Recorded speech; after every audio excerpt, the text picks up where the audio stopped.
I would recommend case studies or success stories or who we serve, whatever that might look like, to almost any advisor. I don't think it's ever really harmful unless you just don't have a niche, which is a problem in itself, of course. But and that's another way too, where your case studies can be 3, 4 completely different people and different scenarios. And you don't have to explicitly say, advisor A case study is for retirees and that advisor does millennials or Gen X. You don't have to get into the specifics of which advisor is helping it or who's kind of focused there just yet, but it shows someone right off the bat exactly who you help. And I think that brings a lot of a difference for advisors. Absolutely. And I think something that you and I maybe can go back and forth on, because this is such a, the difference between a case study and how that's presented and a Yeah. testimonial. Yeah. Because, with some, I know with independent advisors who are their own compliance officers, they're able to embrace the new rules on including testimonials a little bit Mhm. easier than others who have broker Right. deals, and they're still figuring out the system of how they're going to do this.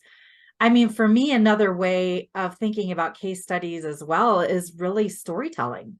Mhm. It's telling the story, the success story of someone. Yeah. And so I feel like in that way, that's a little, maybe a sneaky way of skirting around the testimonial, Yeah. until that's fully embraced. Yeah. But you can tell client stories of, I had a client come in with this question. This is what we did to solve that problem. Right. Here was the outcome. Right.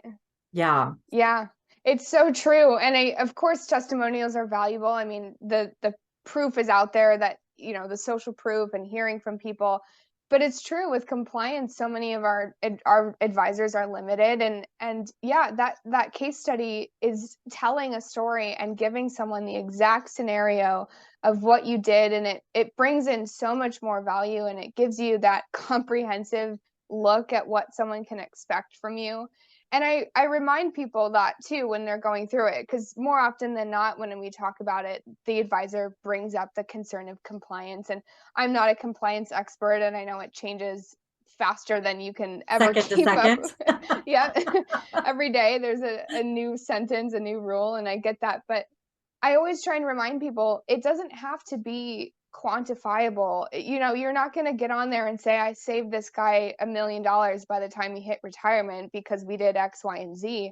It's the value. It's talking about the emotion and how you help them overcome their stress or you answer their questions. And I think if you can look at that more holistic view of it and the emotional side, that's where you're going to get people and that's where they're Oh, going to be interested.